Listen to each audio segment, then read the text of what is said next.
Alors, vous m'entendez, professeur? Oui, oui, je vous entends très bien. Et vous m'entendez? Oui, je vous entends très très bien. Très Ok. bien. On peut commencer? Alors, oui, attendez l'ouverture, vous commencez. D'accord. Dès que vous me dites c'est OK, ben, je commence. D'accord. Laissez votre micro ouvert. Il est Bonjour ouvert. à tous. Bonjour à tous. Au nom de la direction de la formation, et comme chaque jour actuellement, nous avons une formation aujourd'hui avec nos chers médecins généralistes sur l'imagerie des urgences abdominales. C'est-à-dire qu'on est au niveau de la base, ce qu'on doit connaître, les gestes qu'on doit faire en urgence, comment lire, comment interpréter dans une situation d'urgence. Pourquoi on a choisi ce thème? C'est pour éviter que la personne soit perturbée. On sait très bien qu'au niveau des urgences, ce n'est pas évident de travailler dans la sérénité. Cela permet d'avoir des réflexes rapides comme des réflexes innés pour pouvoir assurer une bonne continuité dans la prise en charge.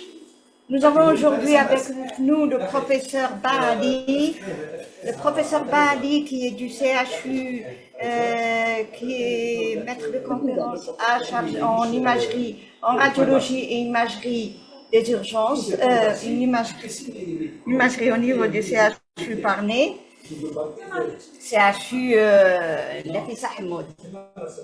Et je la remercie énormément. Merci, professeur. Là, je vous laisse entamer la formation, vous présenter, entamer la formation.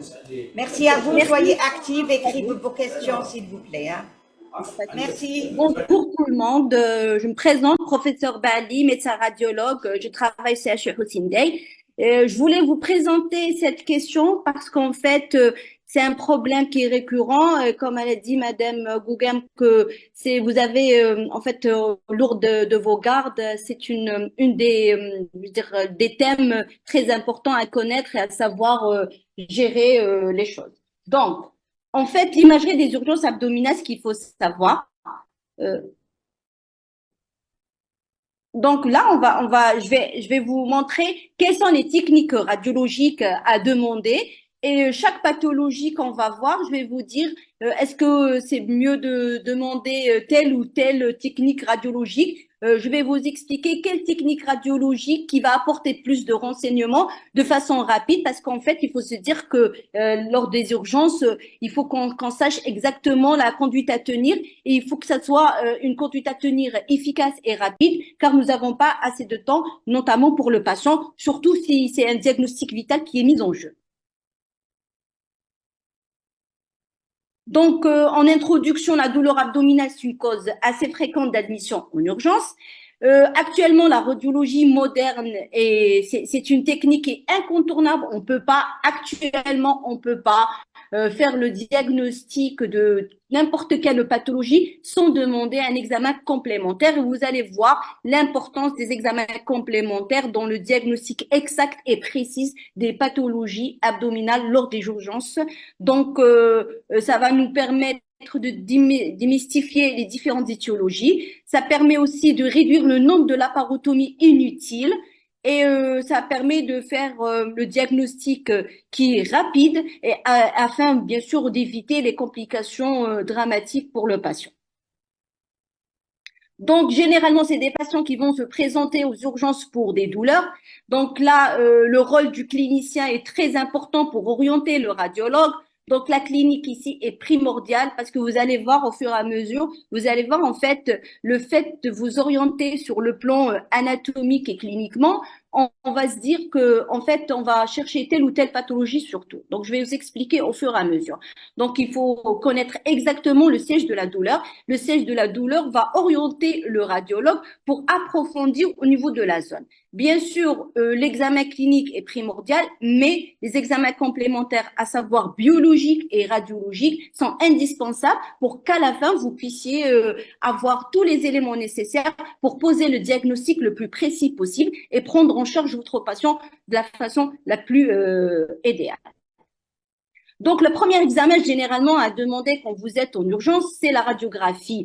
C'est l'abdomen, c'est la radiographie de l'abdomen sans préparation. Pourquoi? Parce qu'en fait, elle est, bon, c'est la technique la plus répandue et ce qu'on peut faire en premier parce qu'en fait, elle est très accessible par rapport aux autres explorations et n'importe où dans le territoire algérien, on peut faire un abdomen sans préparation. Alors, l'abdomen sans préparation, vous avez différentes, on va dire, on va le faire en face généralement et en situation debout. Je vais vous expliquer pourquoi en situation debout. Mais parfois vous avez affaire à des patients qui sont alités et là vous êtes obligé de faire des ASP en position couchée. Donc il est important d'avoir la meilleure qualité de l'abdomen sans préparation pour pouvoir vraiment faire le diagnostic exact. Donc généralement, il faut que vous vérifiez que votre ASP prend l'ensemble de l'abdomen, c'est-à-dire des coupoles diaphragmatiques. Et généralement, il faut aller un petit peu en dessus des coupoles diaphragmatiques, d'accord,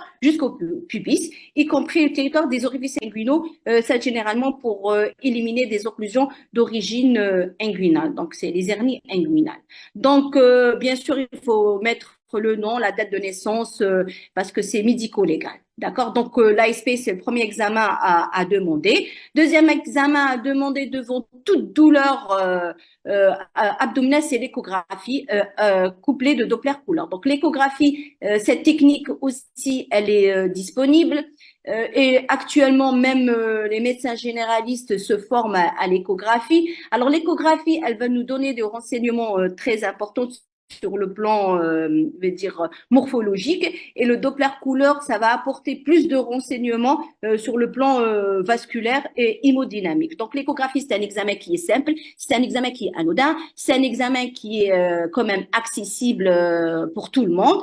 Et c'est un examen qui va apporter beaucoup de renseignements. Je vais vous dire par la suite, en fait, l'échographie, elle va trouver ses limites concernant l'air. Il faut savoir que l'échographie, son ennemi, son premier ennemi, c'est l'air, c'est les gaz. Donc, quand vous avez un patient qui est très gazé, alors là, vous aurez des difficultés à mettre en évidence la pathologie à rechercher, mais il faut pas avoir peur parce qu'en fait, l'échographie, il y a un examen qui va venir après, c'est la TDM. Alors, TDM, c'est le gold standard. La TDM, elle peut nous donner tous les diagnostics sans aucun souci, sans aucun obstacle. Et normalement, actuellement, même les scanners, ils sont disponibles. Mais après, en fait, dès que vous avez des difficultés ou pour faire le diagnostic exact, il faut demander un scanner. Et généralement, le scanner se fait avec injection. Parfois, vous n'arrivez pas à demander des scanners avec injection au cours des urgences la nuit. On arrive à faire des diagnostics de beaucoup de pathologies d'urgence sans injection. Mais s'il faut compléter avec injection, n'hésitez pas de compléter le scanner avec injection. Notamment, vous allez voir quand on va avancer par rapport aux pathologies vasculaires. Là, vous êtes, c'est vrai que le Doppler, il va vous aider à poser le diagnostic, mais impérativement de compléter par un scanner multi-coupe pour pouvoir faire le diagnostic exact. Donc, je vous ai dit, en fait, la clinique est très importante, mais aussi l'étude analytique. Donc, on va chercher au premier les perforations digestives en intra ou en rétropéritonéale. Généralement, il faut penser à ça si votre patient. Donc, il faut vraiment poser des questions à votre patient pour voir les antécédents de votre patient. Donc, si vous avez la notion d'ulcère gastrique, donc pensez à une perforation digestive. S'il a fait une appendicite, les diverticulites, toutes ces étiologies, les occlusions peuvent aboutir à une perforation digestive. Et il faut savoir qu'en fait, si vous arrivez à la perforation digestive, c'est un cas très très grave et urgent, il faut intervenir en urgence. Donc, quand on dit perforation digestive, on va dire, on va rechercher un pneumopéritoine. Le pneumopéritoine, c'est quoi? C'est la présence de l'air, de gaz dans la cavité péritonéale. Et là, l'intérêt de l'ASP en position debout. Je vous ai dit, si votre patient n'arrive pas à se mettre debout, on peut faire le décubitus dorsal. D'accord? Donc, si forte suspicion de pneumopéritoine, un aspect normal. Si vous avez même, si, parce qu'en fait, parfois, la qualité de l'ASP n'est pas très, très, très bonne. Même si vous suspectez une perforation et que vous arrivez à avoir un aspect normal, n'hésitez pas à demander une TDM sans injection avec et là le radiologue va vous dire, va vous répondre à votre question. Donc ça, c'est si je vous montre un téléthorax et si il faut faire vraiment attention au diaphragme et toujours chercher s'il n'y a pas un croissant gazeux sous le diaphragme. Il peut être du côté gauche, donc ça c'est la poche gastrique, d'accord? Donc ça peut être à gauche comme ça peut être à droite. Généralement, c'est une image claire comme ça en croissant sous-diaphragmatique et là vous voyez ça épouse même le dôme hépatique. Donc cherchez toujours. Dès que vous avez une suspicion de perforation d'organes creux, vous faites l'ASP, vous cherchez toujours sous la coupole diaphragmatique si vous n'avez pas une image de clarté digestive en forme de croissant. Parce qu'en fait, pour faire la différence par rapport à la panche aérgatique, vous voyez, c'est un niveau hydroaérique, donc c'est pas la même chose. Et l'air, quand c'est une perforation, ça va être comme un croissant. Vous voyez, de ce côté-là, nous avons une image de croissant. Donc, c'était en intrapéritonéal. Donc, si vous avez une perforation rétro-péritoine, la même chose. En fait, il faut chercher des clartés gazeuses, des bulles gazeuses comme ça, tout au long du contour externe du psoas. Alors parfois, c'est vrai que c'est pas évident. Moi, je vous dis, ne vous arrêtez pas à l'ASP. ASP normal, si vous n'arrivez pas, parce que parfois, on a des situations très, très difficiles, on n'arrive pas à bien distinguer, parce que peut-être vous avez une occlusion et avec une perforation, la distension aérique, ça va vous éviter. Il s'agit juste pour vous dire que vous pouvez le voir à l'ASP, mais n'hésitez pas à aller au-delà et demander un scanner, surtout quand il y a notion de perforation d'organes creux. Donc, je vous montre là une image scanographique en coupe axiale de l'abdomen. Vous voyez là, ces deux structures-là, c'est les reins, le rachis. Et généralement, on va rechercher de l'air, ce qu'on voit en noir comme ça, au niveau du rétropéritoine. Donc, le rétropéritoine, généralement, en arrière du pancréas et les anses et du duodénum. Donc, vous avez ici le pancréas. Et en arrière du pancréas, c'est anormal de trouver de l'air à ce niveau-là. Donc, le fait de trouver de l'air à ce niveau-là, donc vous avez le droit de suspecter une perforation au niveau du rétropéritoine. Donc, je vous ai dit que c'est impératif et important de connaître la clinique. Donc, si votre patient vient pour un problème de douleur au niveau de l'hypocondre droit, alors au niveau de l'hypocondre droit, si vous connaissez très bien votre anatomie, il faut savoir que une fois que vous avez un problème au niveau de l'hypocondre, il faut chercher un problème au niveau du foie, rechercher un problème au niveau des voies biliaires, la vésicule biliaire, donc et au niveau du pancréas. Donc, on va s'intéresser à cette zone-là. Donc, on va chercher qu'est-ce qu'on peut avoir comme problème d'affection aiguë bilio-pancréatique. Donc, faut connaître la normale pour connaître faut connaître tout ce qui est normal pour pouvoir reconnaître tout ce qui est anormal. Donc, généralement, la voie biliaire principale, elle a un diamètre inférieur à 6,7. Donc, à l'échographie, est 8-10 mm en TDM. La vésicule normale, elle doit avoir un diamètre transverse inférieur à 4 cm et un grand axe inférieur à 9 cm. Et la paroi vésiculaire, normalement, elle mesure moins de 3 mm. Donc, ça, c'est les normes. Alors, normalement, la voie biliaire principale n'est pas dilatée et on n'arrive pas à avoir les voies biliaires intra-hépatiques avec une vésicule biliaire qui n'est pas distendue, c'est-à-dire elle a les deux diamètres que je viens de vous citer par rapport à la vésicule, avec une paroi qui est assez fine, inférieure à 3 mm. Vous allez voir pourquoi. Moi, j'insiste sur le fait de reconnaître tout ce qui est normal pour pouvoir faire le diagnostic de ce qui est pas normal. Donc là, on va commencer par le premier problème. Donc douleur, votre patient arrive chez vous, douleur de l'hypocondre droit, on va penser à peut-être qu'il a un obstacle au niveau des voies biliaires. Donc, et par rapport, quand on dit obstacle des voies biliaires, on va penser premièrement à l'obstacle lithiasique, surtout si votre patient a notion de douleur, il sait qu'il a des lithiases. Donc, parfois, votre patient se présente en se disant qu'il vous dit que, en fait, j'ai des lithiases, et parfois non. Donc, c'est à vous de chercher. Donc, tableau clinique. Alors, sur le plan clinique, il est impératif. Dès que vous avez douleur de l'hypocondre droit, est-ce qu'il y a une notion d'infection? Donc, est-ce qu'il y a une clinique en faveur de notion d'infection ou pas? Donc là, ça va vous orienter vers tel ou tel diagnostic. Donc voilà, on va commencer par les obstacles. L'obstacle des voies biliaires, ça peut être un obstacle lithiasique dans un contexte qui n'est pas fébrile, quand ça peut être en rapport avec un obstacle tumoral.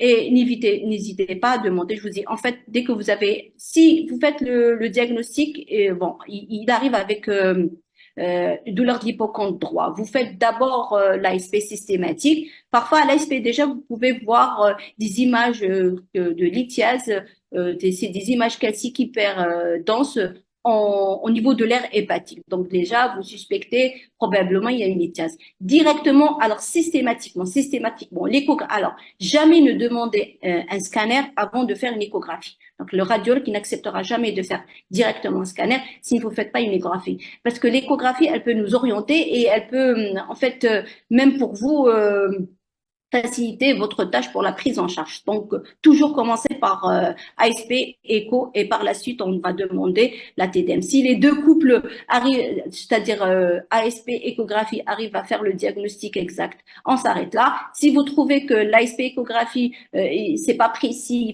il faut donner plus de précision, il faut aller scanner, sauf pour les pathologies vasculaires. Dès que vous avez un problème de pathologie vasculaire, notamment les infarctus ou autre, là vous êtes obligé de passer au scanner. Donc voilà, donc on va chercher l'obstacle, je vous dis, si soit c'est une question de lithiase, donc obstacle lithiasique, soit tumoral. Et après on va voir si c'est un contexte qui n'est pas fébrile. Si c'est un contexte fébrile, il faut penser au problème d'angiocolite et au problème de polycystite. Donc là, je vous montre une image de scanner et là, vous voyez, là, c'est la vésicule biliaire, ça, c'est le foie, d'accord? Ça, c'est la rate. Et si vous voyez au niveau de cette structure liquidienne qui est la vésicule biliaire, il y a des images à l'intérieur, elles sont un peu denses par rapport au liquide au niveau de la vésicule biliaire. Donc, ce patient-là, il avait plein de lithiase au sein de la vésicule biliaire. Donc, et là, on va voir les pathologies inflammatoires des voies biliaires, c'est l'angiocolite. L'angiocolite, ça va se traduire par un épaississement des parois des voies biliaires qui sont dilatées. Un scanner, si vous faites un scanner, vous allez voir le rehaussement des parois et ça va vous aider. Bon, c'est le radiologue qui va vous il va vous dire que, en fait, quand il faut penser à une angiocolite, mais vous avez la clinique, l'ictère, la douleur, et vous avez un bilan inflammatoire qui est perturbé. Donc, pensez à l'angiocolite. Donc, quand vous faites l'échographie des voies biliaires, insistez sur la voie biliaire si elle est dilatée et s'il y a l'épaississement de la paroi. Donc, voilà, je vous montre ici la voie biliaire. Donc, là, c'est le foie en fait, là, ici, c'est des images échographiques. Vous voyez là la voie biliaire principale. Alors, la voie biliaire principale, c'est une structure linéaire qui est en contact avec le trompe-porte. Et si vous voulez vraiment faciliter la tâche, vous pouvez faire le Doppler, vous allumez et vous allez voir c'est la seule structure linéaire en contact du trompe-porte qui s'allume pas. Donc, ça va faciliter la tâche. Il faut toujours ne pas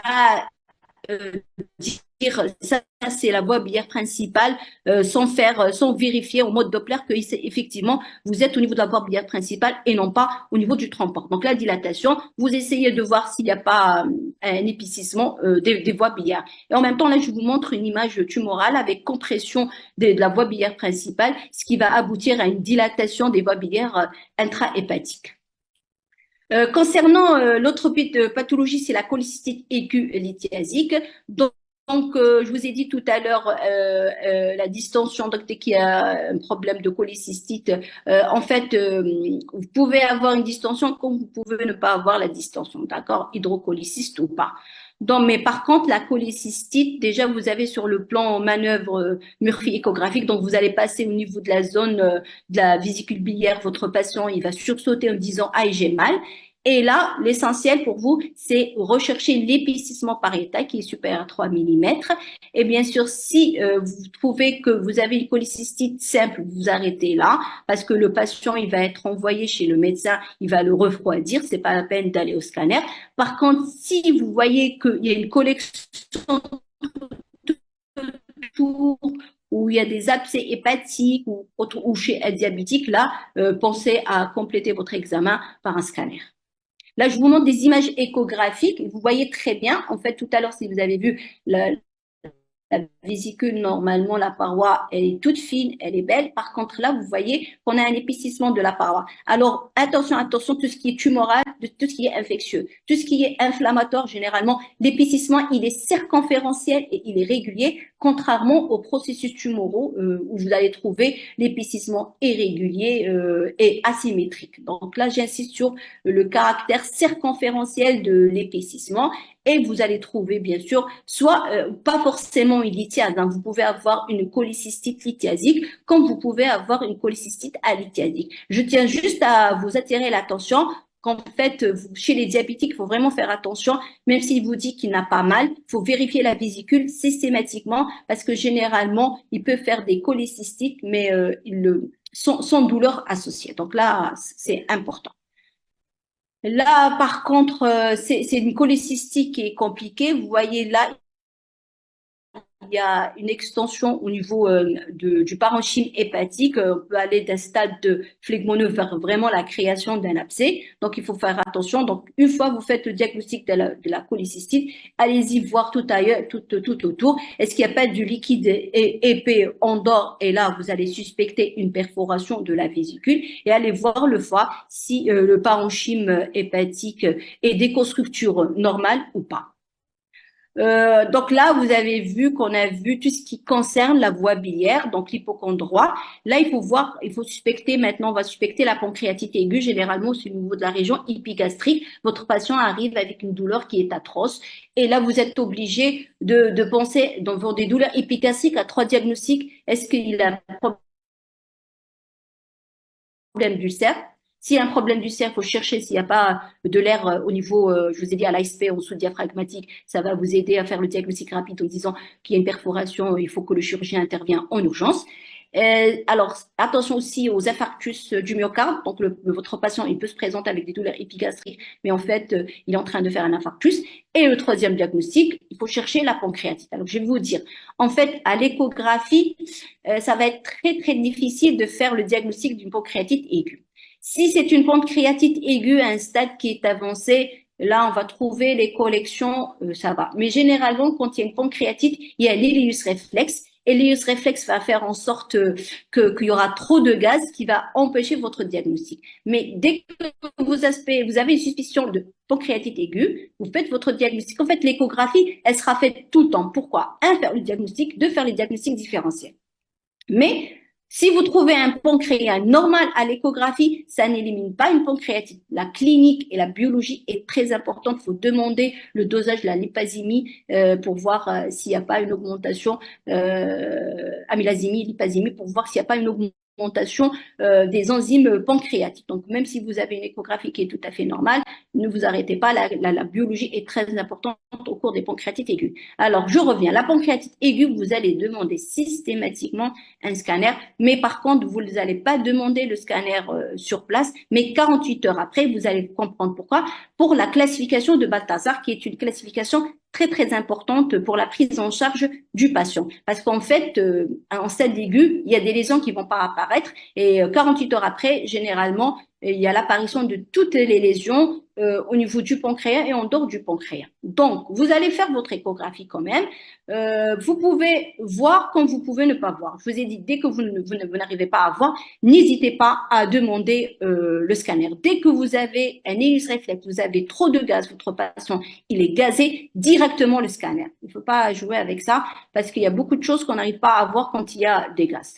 Donc, le scanner est demandé, c'est l'examen de choix, il est demandé systématiquement 48 heures du début de la clinique parce que là, on est au maximum des lésions installées. Ça permet de stadifier la pancréatite sur la classification de Balthazar et ça va permettre une meilleure prise en charge. Donc, on va analyser le pancréas en lui-même, est-ce qu'il est nécrosé ou le parenchyme est de signal et de densité normale, rechercher les coulées, rechercher s'il y a de pseudokystes, voir la graisse péripancréatique et bien sûr les complications vasculaires, c'est généralement la thrombose, voire parfois les enzymes vont irriter les artères et ils vont faire des faux anévrismes, surtout de l'artère gastrique. Donc, vous voyez, ça, c'est la classification de Balthazar à connaître. Donc, grade 1, pancréas normal. Je vous ai dit, on peut avoir une situation de pancréatite aiguë avec un pancréas normal. Et là, c'est la clinique qui va nous orienter et la biologie qui vont nous aider au diagnostic. Donc, grade B, c'est un pancréas qui est tuméfié. Grade C, on va avoir une infiltration péripancréatique. Le grade D, c'est la présence de coulées inflammatoires. Le grade E, c'est au moins 2 coulées inflammatoires ou la surinfection d'une coulée. Là, c'est une classification par rapport à la nécrose du parenchyme, est-ce qu'il se rayose ou pas, l'étendue de la nécrose et l'association des deux, en fait, l'association des deux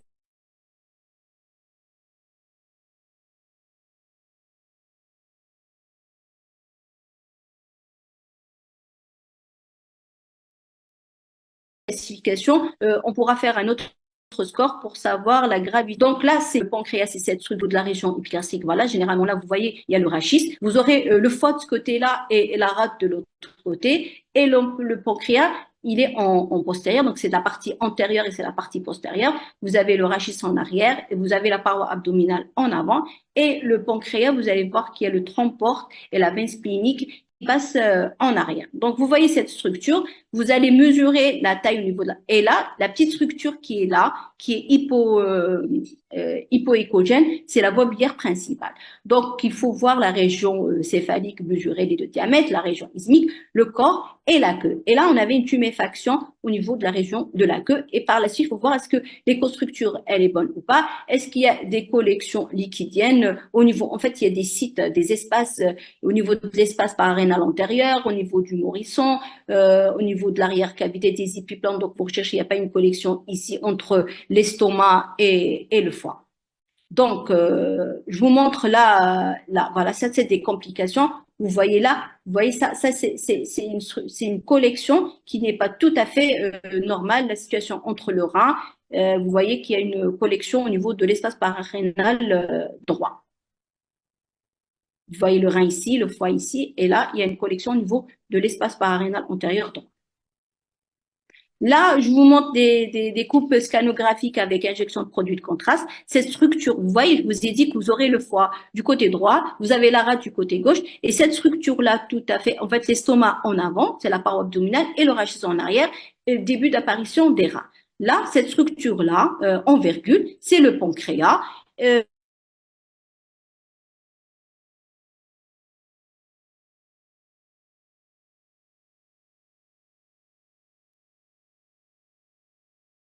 Vous avez le tronc porte, je vous ai dit tout à l'heure, et voilà. Donc, en fait, normalement,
Parlez, activez votre son. non, mais c'est Allez, Waraki. Alors, parlez, activez le son. De toute façon, vous avez tout perdu. Hein. Le partage. Ah, voilà.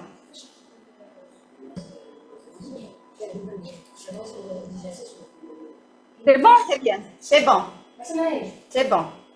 D'accord. On continue. Vous n'avez, ça s'est coupé. Vous avez écouté ce que j'ai dit par rapport au scanner du pancréatite ou pas? Je redis cette planche. Allô? Si, redites, refaites. Ok, d'accord, ok. Alors, en fait, je disais par rapport l'importance du scanner au cours des pancréatites aiguës, et je vous ai montré en fait par rapport le pancréas, c'est cette structure en virgule et qui est située en postérieur. Vous avez l'estomac en avant, la paroi abdominale, c'est la partie antérieure, et là c'est la partie postérieure parce qu'il y a le rachis.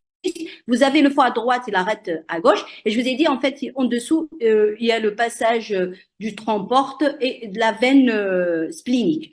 Et le parenchyme, ici, vous avez un scanner avec injection, vous voyez là, parce que normalement, si c'était un scanner sans injection, vous ne pourrez pas voir les structures vasculaires. Dès que vous voyez des structures vasculaires de façon, je veux dire, vous arrivez à bien les voir, sachez que ça, c'est un scanner avec injection. Et je vous ai dit qu'en fait, le pancréas, c'est cette structure en virgule.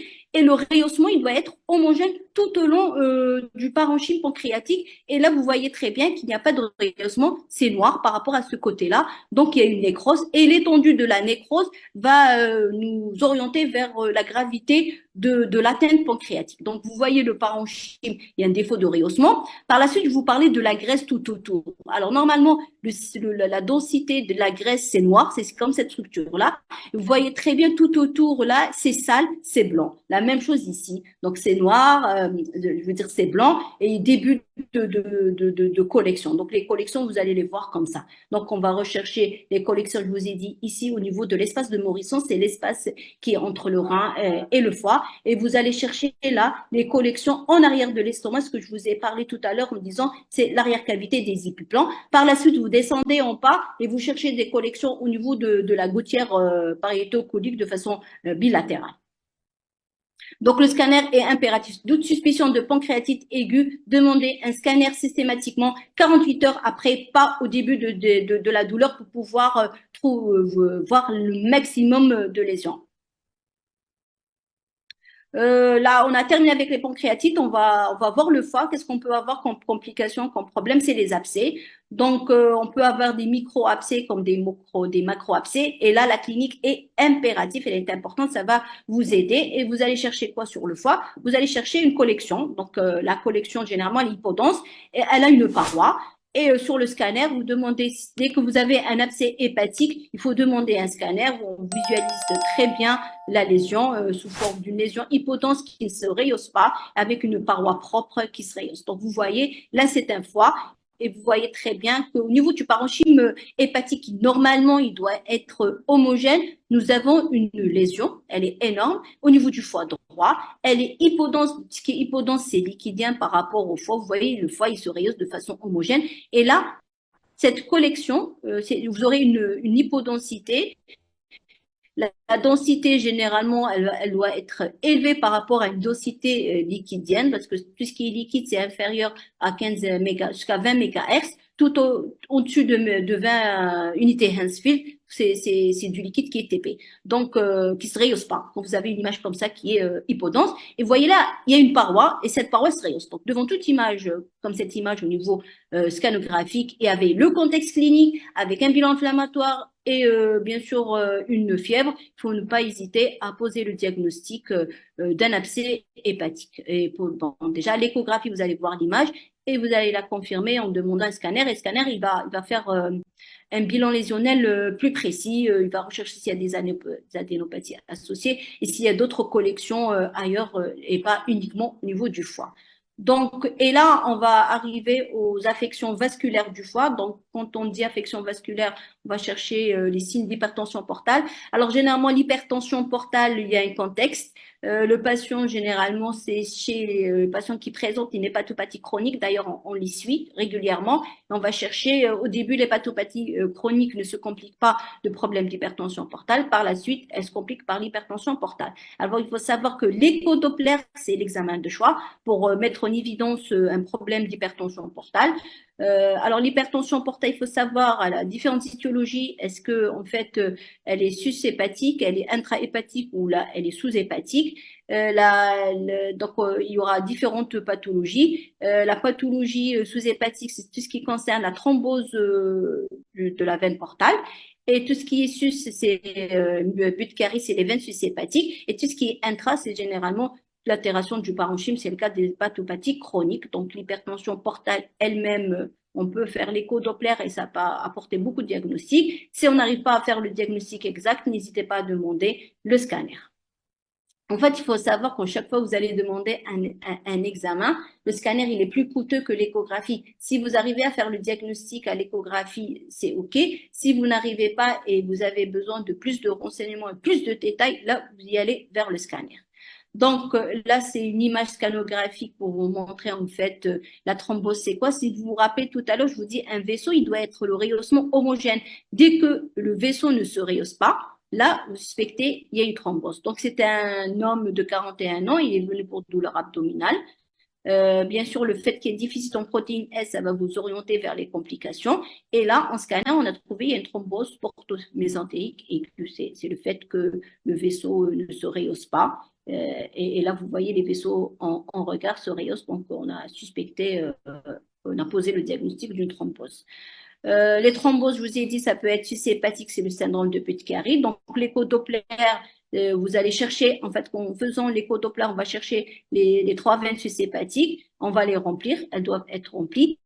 Si elles ne se remplissent pas, et pour poser le diagnostic syndrome de Budd-Chiari, il faut qu'il y ait 2 veines sucées-hépatiques thrombosées, sinon vous ne pouvez pas poser le diagnostic syndrome de Budd-Chiari. Donc, vous allez trouver soit des sténoses, donc une accélération, dilatation, soit un aspect irrégulier des veines avec du matériel échogène dans la lumière vasculaire occluse, et avec le temps, elle devient toute grêle, fibreuse, hyper échogène, comme un fil comme ça, hyper échogène.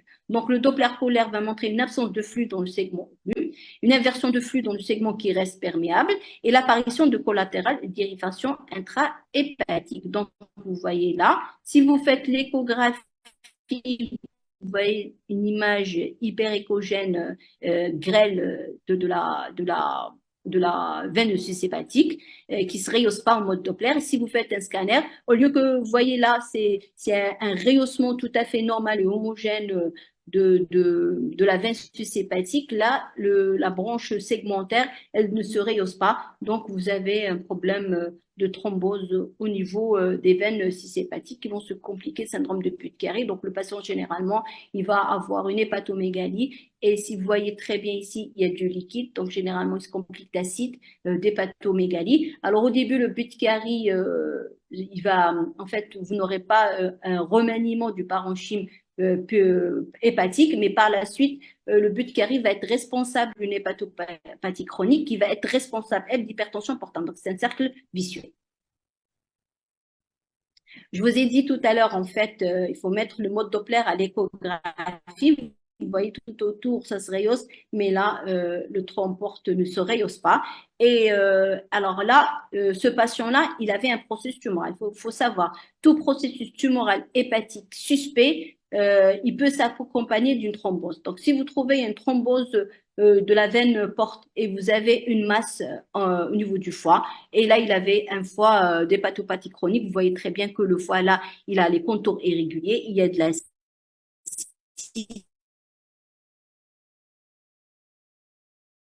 et le hépatosiliaire, il faut suspecter. Et devant une masse pareille, si vous avez une thrombose, c'est sûrement un processus tumoral malin. Donc, un petit mot par rapport aux atteintes hépatiques et femmes enceintes. Donc, il faut chercher systématiquement chez une femme enceinte qui se plaint de douleurs atroces au niveau de l'hypocondre droit, le HELP syndrome. Le HELP syndrome, vous allez chercher en fait un hématome parenchymateux spontané et périhépatique chez toute femme qui présente une toxémie gravidique parce que c'est un diagnostic d'urgence. Vous allez voir sur le plan échographique qu'il y a une collection hypodense sous le diaphragme, entre le diaphragme et le foie. Donc là, cherchez tout autour, là en périphérie, s'il n'y a pas de collection pour poser le diagnostic de HELP syndrome, bien sûr chez une femme qui est enceinte et qui présente une toxémie gravidique. À ne pas oublier ce diagnostic. Donc, on a terminé tout ce qui concerne l'hypocondroit, la région épigastrique. Et là, parmi les étiologies assez fréquentes que vous allez avoir à traiter, c'est bien sûr les occlusions intestinales. Alors, devant une occlusion intestinale, vous avez différentes questions à vous poser et à répondre. Est-ce que c'est un tableau d'occlusion? Est-ce que c'est vrai un tableau d'occlusion? Est-ce que c'est une occlusion organique ou fonctionnelle? Est-ce qu'elle est grylique ou colique? Et bien sûr, une fois que vous terminez, vous répondez à toutes ces questions. C'est quoi l'origine de cette occlusion? Donc, la clinique est très importante, hein. Donc, ça, c'est impératif parce qu'en fait, on a l'habitude d'avoir en fait, des demandes en disant il y a arrêt de matière et des gaz. Et quand on pousse le questionnaire avec le patient, et là, on nous dit non, il y a pas vraiment d'arrêt de matière et des gaz. C'est très important de vous assurer qu'il y a la notion d'arrêt de matière et des gaz. Bien sûr, généralement, les occlusions, ils vont s'associer à des nausées, des vomissements, voire constipation. La douleur abdominale peut être intense. Bien sûr, le météorisme. Donc, voilà, cherchez s'il n'y a pas de masse abdominale. Et cherchez, cherchez, cherchez. Vous allez voir pourquoi. Demandez s'il n'y a pas d'antécédents chirurgicaux du patient. Parce qu'en fait, si votre patient a déjà fait un acte chirurgical, il faut penser aux occlusions sur bride. Donc, confirmer le caractère organique, tableau clinique irréversible allant vers l'aggravation, biologie correcte au stade de début. Donc, vous méfiez-vous de la biologie, mais le plus important, c'est le tableau clinique. Donc, l'occlusion intestinale mécanique, ça touche le grêle plus que l'occlusion colique. 160% des occlusions de grêle sont dues à des adhérences au bris de crochage. Je vous ai dit, il faut vraiment poser la question. Moi, la clinique est primordiale pour pouvoir faire le diagnostic. Donc, dites-vous que le radiologue trouvera des difficultés. Si vous faites un examen clinique et vous orientez le radiologue, il arrivera à faire le diagnostic. Si vous n'orientez pas le radiologue, l'abdomen est grand, il y a beaucoup de pathologies à rechercher, mais si vous l'orientez, il va insister sur la zone, il va insister dans la recherche de la pathologie dont vous suspectez. Donc, l'obstruction colique trouve sa cause dans les affections malignes, soit primitive adénocarcinome colique ou secondaire, dans plus de 90%. Donc, grêle, généralement, notion de bride. Si c'est colique, généralement, plus fréquemment, c'est dû à un cancer. Donc là, on revient à la radiographie d'abdomen sans préparation debout de face. Vous allez faire quoi? Vous allez rechercher des niveaux hydroaériques et le RASP, la répartition des clartés digestives faisant suspecter éventuellement malrotation, les clartés anormales, c'est les pneumopéritoines, et la disparition de granité sécale. Tous ces signes-là, vous allez les retrouver au niveau de l'ASP. Mais il y a des difficultés, c'est l'interprétation, c'est le sujet obèse, quand c'est très distendu ou sensibilité faible pour le diagnostic étiologique, c'est sûr. Donc l'ASP, en fait, si vous demandez l'ASP, c'est juste pour différencier toutes les autres pathologies digestives par rapport à l'occlusion. Dès que vous faites l'ASP, vous êtes sûr que vous êtes devant une occlusion.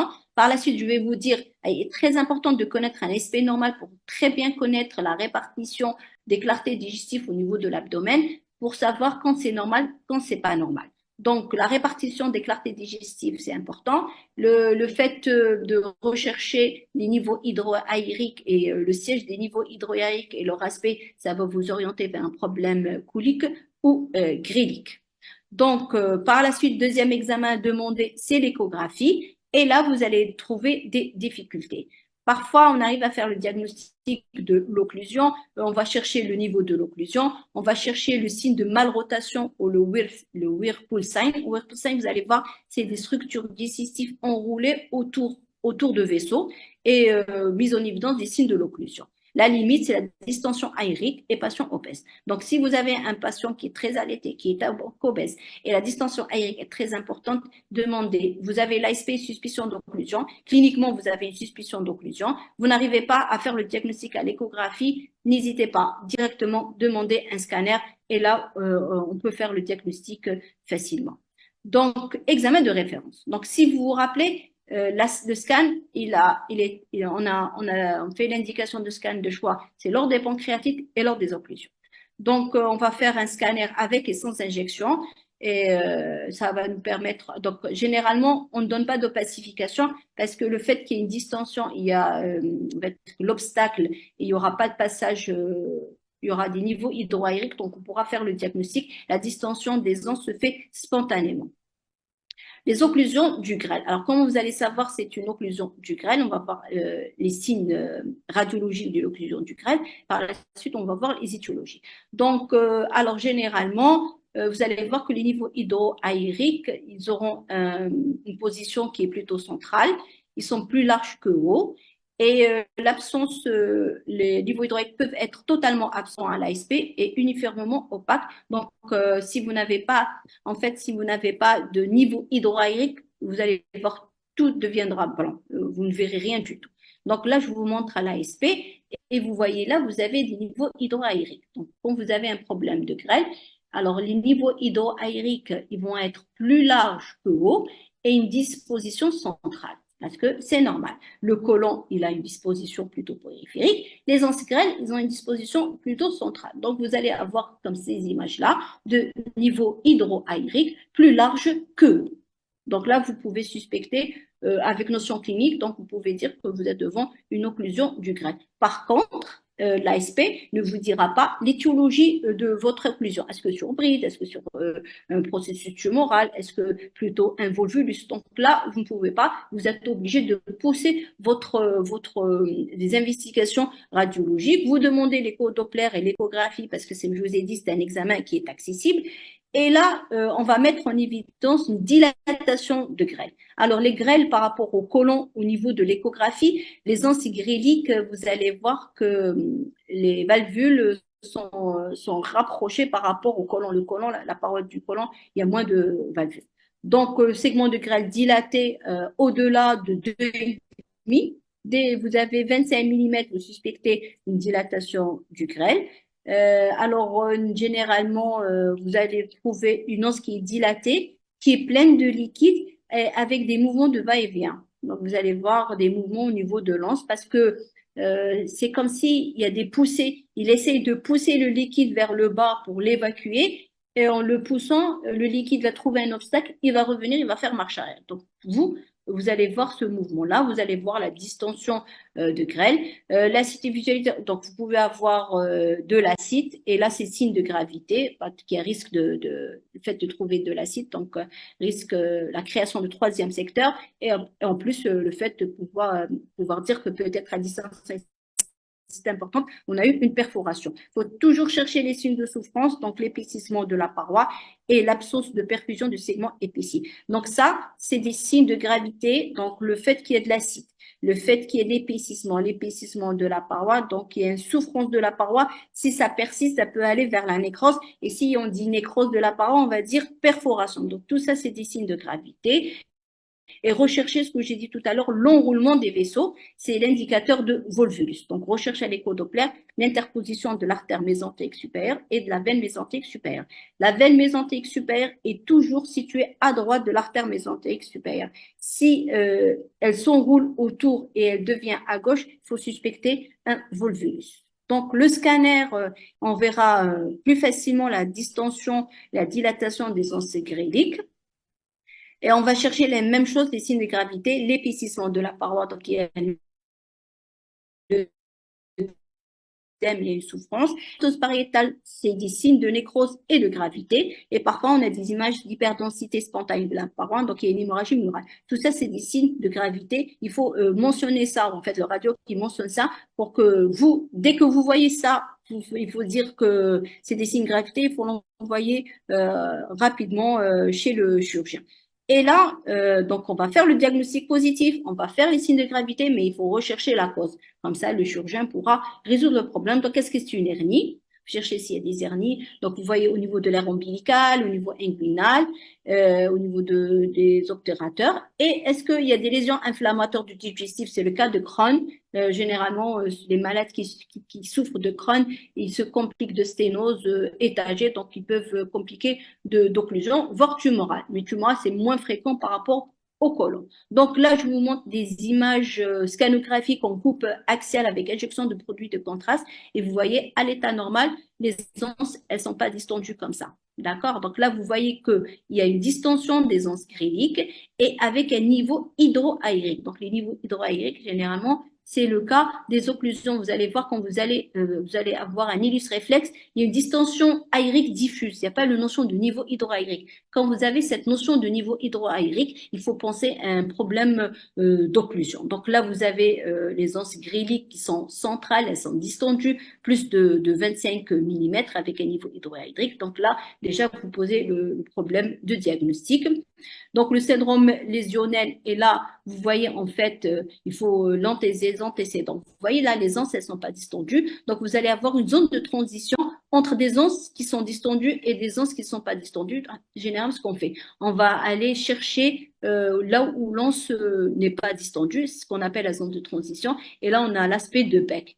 Et le fait qu'il n'y a pas d'autre étiologie tumorale et le fait que nous avons la notion de chirurgie, cette image-là nous permet à nous de dire que cette occlusion en fait du grêle, elle est due à une bride. Donc, il y a le signe de bec, jonction grêle plat et grêle qui est dilatée. Donc, et la distribution radiaire des onces, tout ça, c'est des signes qui nous font nous évoquer le problème d'une occlusion intestinale par bride. Et ce que je dis, c'est la cause la plus fréquente. Donc, n'hésitez pas à poser à votre patient en lui demandant est-ce qu'il a déjà subi un geste chirurgical ou pas. Et là, ce que je vous ai dit tout à l'heure par rapport au volvulus, c'est cette image-là, vous la voyez en écho et en scanner, cette image de vaisseau, Whipple sign, c'est l'enroulement que vous allez trouver d'os digestifs qui s'enroulent autour des vaisseaux et généralement, ce signe-là nous permet de dire que cette occlusion, vous voyez, vous avez une distension des os gréliques, là c'est le côlon, et les onces là, elles sont distendues. Donc, et vous avez ce signe d'enroulement des vaisseaux tout autour des structures digestives. Ça nous permet de dire là le diagnostic d'un volvulus. Là, la distension, je vous ai dit, il faut faire attention. Là, on est devant des signes de gravité. La distension est si importante. Et vous voyez, logiquement et normalement, on ne devrait pas avoir ces bulles d'air en périphérie, ce qu'on appelle la pneumatose. Et là, ces signes de gravité, il y a notion de nécrose et risque de perforation. Et là, cet air-là, il va aller au niveau vous allez trouver de l'air au niveau du foie parce qu'il y aura de l'aérobie. Donc, on a terminé avec les occlusions du grêle. On va voir les occlusions coliques. Alors, les occlusions coliques, le plus fréquemment, c'est le volvulus sigmoïdien. Et on aura l'image de grains de café. Mais avant, je vous ai dit tout à l'heure, vous allez demander un aspect et ça va vous permettre de dire est-ce qu'on est devant une occlusion grélique ou une occlusion colique. Et la répartition des niveaux hydroaériques et leur aspect nous permettent de dire si on est plutôt avec une occlusion grélique ou avec une occlusion qui est colique. Donc les occlusions coliques, c'est périphérique. Je vous ai dit tout à l'heure que le côlon, disposition du côlon est périphérique. Et là, par rapport au niveau hydroaérique, ils sont plus hauts que larges par rapport à ce que je vous ai dit tout à l'heure concernant le grêle. Donc, vous voyez l'aspect de volvulus sigmoïde, c'est un grain de café, vous voyez. Donc, il y a une distension importante d'une os digestive avec un aspect en grain de café. Donc, il faut évoquer un volvulus sigmoïdien. Alors, même intérêt diagnostique par rapport au grêle, ce qu'on a vu, donc le diagnostic lésionnel, le retentissement et rechercher l'étiologie. Donc maintenant, les maladies inflammatoires, c'est les diverticulites, les entérocolites infectieuses, les maladies inflammatoires en premier Crohn et RCH, échographie, mais surtout le scanner pour pouvoir, dès que vous avez une diverticulite sigmoïdienne, vous demandez, donc à l'échographie, vous allez trouver un épaississement, mais il faut demander une TDM. Devant toute pathologie infectieuse et inflammatoire, il faut demander une TDM, écho-TDM, mais TDM surtout parce qu'on peut faire un bilan lésionnel. Généralement, les maladies inflammatoires, c'est étendu, donc pour faire une cartographie lésionnelle très précise, il faut demander le scanner.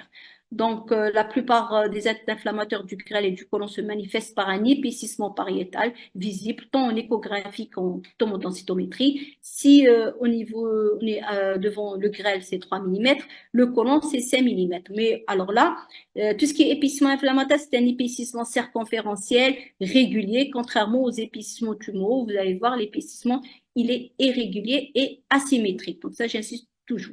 Donc, vous êtes devant une diverticulite colique aiguë, c'est généralement, il y a le patient qui va venir pour douleur au niveau de la fosse iliaque gauche, donc l'écho, mais surtout la TDM. On va rechercher les épaississements, donc l'épaississement de la paroi, hypoéchogène, hypodense en scanner, hypoéchogène à l'échographie. Il faut chercher s'il n'y a pas des diverticules enflammés. C'est des images en plus. Par rapport à la lumière, vous allez trouver des images saculaires hypoéchogènes en périphérie à centre hyperéchogène. Bien sûr, l'infiltration de la graisse tout autour hyperéchogène et vous cherchez s'il n'y a pas de complications sous forme d'absédation. Donc, voilà. À l'échographie, vous allez trouver l'once digestif, il y a de l'air, ce qui est hyperéchogène, et un épaississement, voire ici, on a l'épaississement et la collection en regard. Et au scanner, vous voyez, on arrive à faire le diagnostic plus aisément de la collection, ce qu'on voyait tout à l'heure. Toute collection, c'est hypodonce avec rehaussement de la paroi. Donc, on a l'épaississement de la paroi digestive avec la collection en regard au niveau de la région sigmoïdienne. Donc, vous êtes devant une sigmoïdite inflammatoire. Là, je vous ai dit de rechercher les diverticules sigmoïdiens. Donc, l'échographie, elle va montrer des images hypocogènes qui sont accolées à la paroi, mais on le voit plus facilement au niveau de la paroi ici, au niveau du scanner. Donc, le scanner, là, on va voir, il y a une infiltration de la graisse tout au cours. Et si vous voyez des images comme ça de l'air en dehors de la lumière, donc, tout ce qui est des petites bulles comme ça d'air en contact de la paroi et en dehors de la lumière, c'est les images de diverticules. Et par la suite, vous pouvez avoir une inflammation du diverticule, donc la paroi qui est épaisse, avec un aspect sale de la graisse en regard. Donc, la graisse, normalement, à l'état normal, doit être comme ça, noire. Dès que vous avez de la graisse qui est blanche comme ça, dense, donc il y a une inflammation tout autour.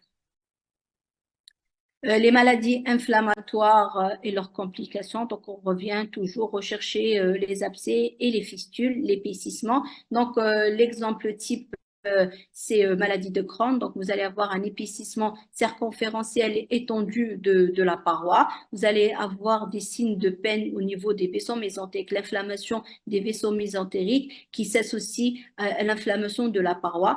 Et là, vous voyez, il y a le rehaussement de la muqueuse. On voit là, c'est la muqueuse. Après, il y a la musculeuse. En tous les cas, je vous ai dit, l'épaississement, il est circonférentiel, il est symétrique et il est étendu avec un rehaussement net de la muqueuse. Contrairement au post-tumoraux, vous allez voir, l'épaississement, il est hypodense, il peut se rehausser de façon homogène, comme il peut ne pas se rehausser. Ça dépend avec quel type de tumeur on est devant quel type. Moi, ce que je veux que vous reteniez, tout épaississement inflammatoire, il aura les mêmes caractéristiques en écho qu'à l'échographie, c'est-à-dire un épaississement qui est circonférentiel, qui est régulier, avec un aspect sale de la graisse en regard.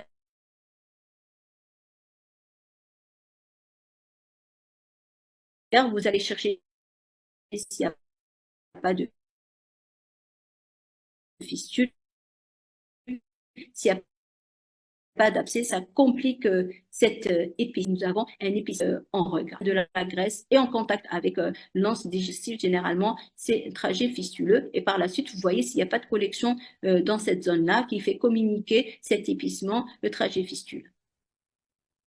Là, on va parler un petit peu des appendicites aigus. En fait, on a beaucoup de demandes concernant la fosse iliaque droite. Dès que vous avez des douleurs au niveau de la fosse iliaque droite, nous, les radiologues, systématiquement, on fait tous les moyens pour voir l'appendice, pour dire que l'appendice est intègre ou pas. Donc, c'est une cause la plus fréquente d'admission en urgence. Le diagnostic est échographique et clinique déjà. Donc, normalement, il y a une triade. Il y a la clinique, il y a la biologie et il y a la radiologie. La radiologie, on va demander d'abord une échographie. Donc, l'échographie, elle va voir quoi? Elle va chercher une structure bouchée au bas-fond sécal. Le diamètre transversal, plus de 6 mm. D'accord? Plus de 6 mm pour parler d'une appendicite. Et nous avons ici le signe de passage de la sonde, qu'on appelle le McBurney échographique. La graisse en regard peut être très échogène en raison de l'inflammation. Rechercher s'il n'y a pas de liquide. Rechercher une complication à type de collection et bien sûr rechercher s'il n'y a pas d'adénomégalie. Donc voilà, c'est une structure linéaire borne, donc elle communique avec rien. Donc vous allez trouver en latéraux ou rétrosécal une structure digestive qui est borne. Elle s'abouche dans le bout proximal, s'abouche aux séquences. Très important de chercher ces deux signes. Elle est épaisse, donc avec épaississement de sa paroi. Vous pouvez faire le Doppler, vous allez trouver une inflammation. Vous faites le diagnostic de l'appendicite, vous cherchez la graisse tout autour, est-ce qu'elle est échogène, est-ce qu'il y a une collection, donc c'est une appendice qui est perforée, je veux dire c'est une appendice qui commence à se compliquer, et faites attention s'il y a une collection, bien sûr, donc vous êtes devant une appendice qui est perforée. Alors, quand une appendicite, un appendice qui est perforé, vous pouvez avoir un calibre normal de l'appendice. Donc, si vous avez un appendice qui est inflammé, mais qui est de calibre normal, mais à condition qu'il y ait une collection en regard, vous pouvez me poser le diagnostic de dire cette collection liquide qui est épais et qui n'est pas anéchogène, c'est un liquide qui est hypoéchogène, c'est du liquide épais, vous avez le droit de dire que vous êtes devant une appendicite qui est perforée. Donc attention, une appendicite inflammée mais qui a un calibre normal avec une collection au regard, c'est une appendicite qui est perforée. Si vous n'arrivez pas à voir l'appendice, vous n'êtes pas sûr de votre diagnostic, là vous pouvez aller vers un scanner en demandant que la clinique elle est très en faveur d'une appendicite, que l'échographie n'arrive pas à faire le diagnostic, donc demandez et on va chercher les mêmes signes. C'est une structure qui est borne, le calibre supérieur à 6 mm, un épaississement de la paroi, un aspect sale de la graisse tout autour et rechercher bien sûr une collection liquidienne. Et le stercolite, vous pouvez le voir à l'écho comme au scanner. Alors à l'écho, c'est une structure hyperéchogène avec condom et au scanner, c'est une structure qui est hyper dense. Donc voilà, vous voyez, c'est une structure qui est bonne. Vous vous rappelez ce que je vous ai montré à l'échographie. Et là, c'est cette image stercolite et vous mesurez le diamètre. Vous allez trouver un diamètre qui est supérieur à 6 mm avec une graisse tout autour qui est sale. Et là, vous avez le droit, vous avez la clinique, vous avez la biologie, vous avez la radiologie. C'est une appendicite aiguë. Je vous ai dit tout à l'heure, soit vous avez une appendicite aiguë simple, soit une appendicite aiguë qui est compliquée d'une collection. Donc là, il faut le chirurgien, il va le mettre sous traitement. Et si la collection est très importante, bon, cliniquement, je veux pas m'aventurer parce que je suis médecin radiologue, mais en tous les cas, nous, on dit exactement ce qu'on trouve. Donc là, nous avons l'image d'une appendicite avec une collection autour. Donc au chirurgien de voir ce qu'il doit faire devant cette complication. Donc là, on arrive aux affections mésentériques ischémiques. Là, c'est une urgence absolue. On peut commencer par l'échographie, mais là, le scanner, c'est l'examen de choix. Je vous ai dit, dès que vous avez un problème vasculaire, c'est le scanner. Et là, au scanner, nous avons des signes directs et indirects d'infarctus mésentérique, ce qu'on appelle l'infarctus mésentérique. L'infarctus mésentérique qui peut être soit d'origine veineuse, soit d'origine artérielle. Donc, il faut chercher une occlusion de l'artère mésentérique supérieure ou une thrombose de la veine mésentérique supérieure. Donc, soit d'origine, donc le CAU peut être d'origine sanguine ou tumorale. Et sur le plan ischémique, scanographique, donc si l'artérielle, on va rechercher une thrombose artérielle, épaississement du grêle, mais surtout la pneumatose pariétale. Donc, ce que je vous ai dit tout à l'heure, je vous ai montré les petites images de bulles gazeuses en regard de la paroi. Et l'aéroportie, c'est de l'air au niveau de l'air au niveau des voies biliaires intrahépatiques. Si c'est ischémique, vous allez chercher la thrombose mésentérique et l'épaississement de la paroi digestive.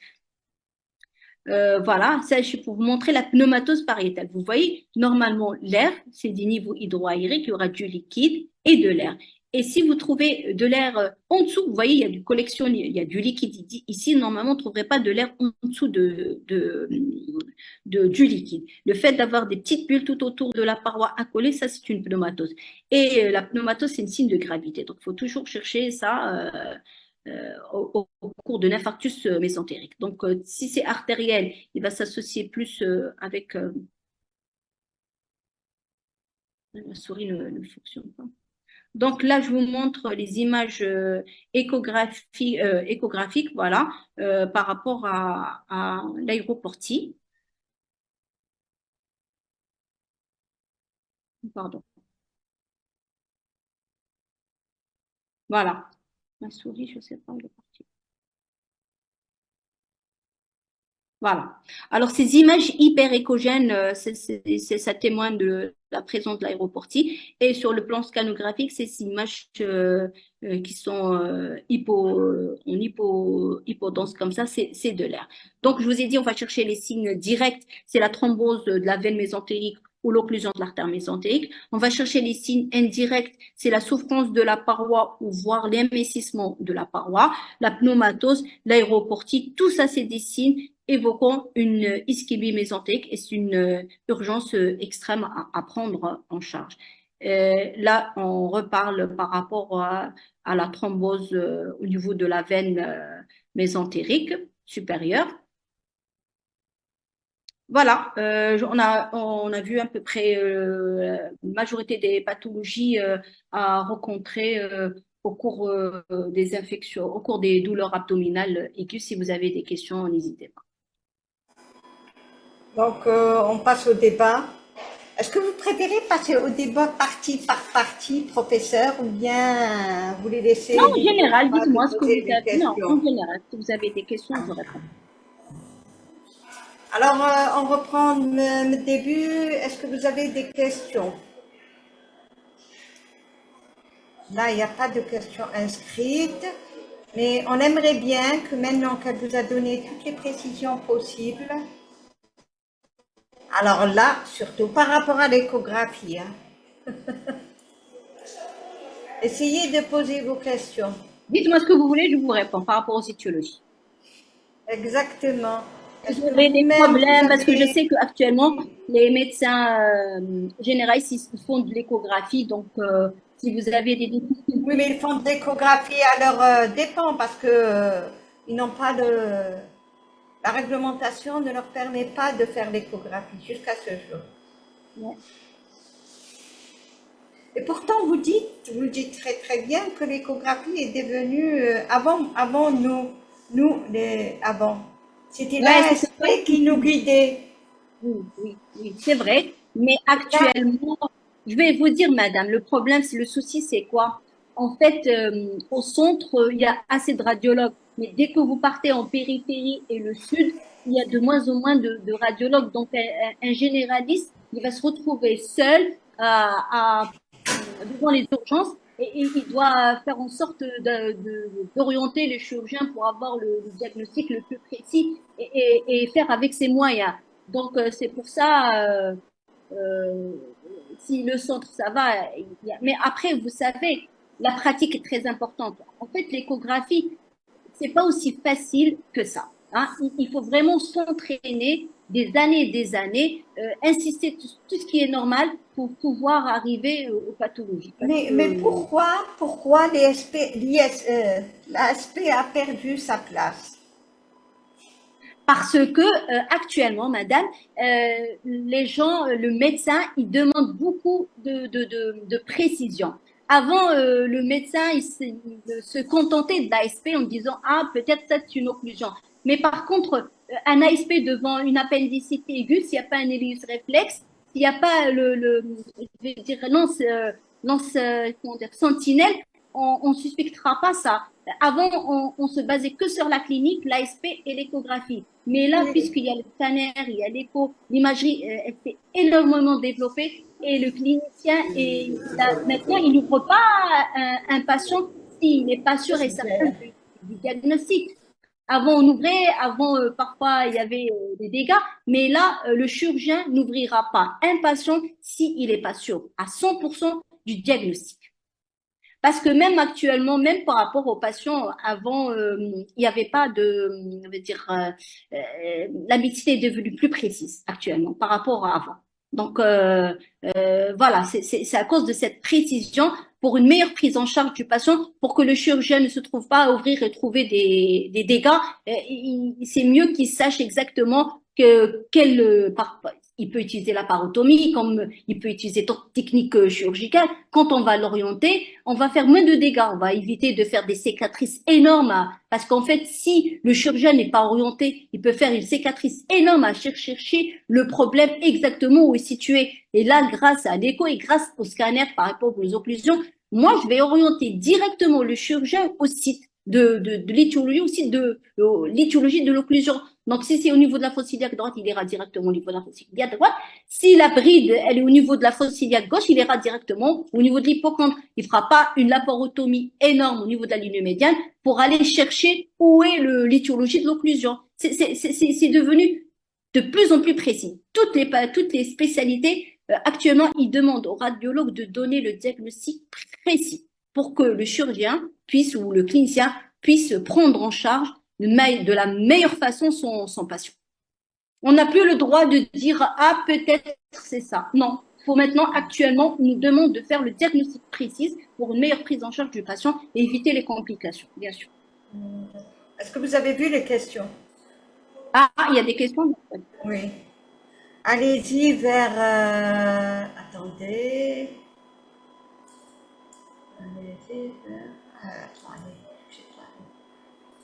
Vous pouvez nous refaire le diagnostic échographique d'une appendicite. Vous pouvez me lire les questions, moi je vais vous répondre. Allez-y. Est-ce que vous avez le chat, non? Vous avez le chat. Vous pouvez les voir. Alors, discussion chat. Chat, oui, oui. Voilà. Je pense que la première question vers 10h30. Vers 10h30. Je vais vous aider. Alors. La première, je commence par la première. Bien sûr, c'est mieux pour vous. C'est mieux pour vous. 10h40. 10h40, ok. J'y vais. 10h40. Bon, 10h40, c'est juste une réflexion. Ah, d'accord. 10h40, oui, 10h40. S'il vous plaît, pourquoi ces derniers temps, on n'arrive pas à visualiser l'appendicite à l'écho?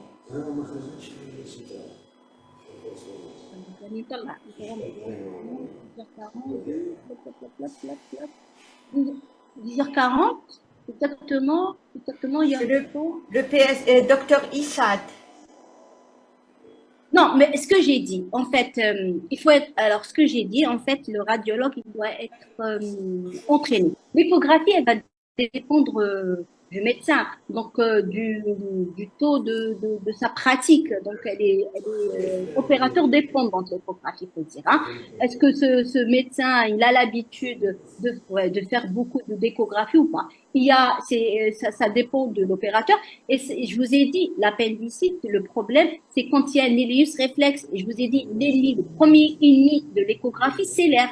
Donc, quand on a un ileus réflexe, on ne pourra pas avoir l'appendice. Nous, généralement, on insiste. Il faut voir l'appendice. Moi, personnellement, si je ne vois pas l'appendice, parce qu'il y a un problème de clarté digestive, je demande directement un scanner. Surtout s'il y a une forte suspicion clinique et biologique d'une appendicite.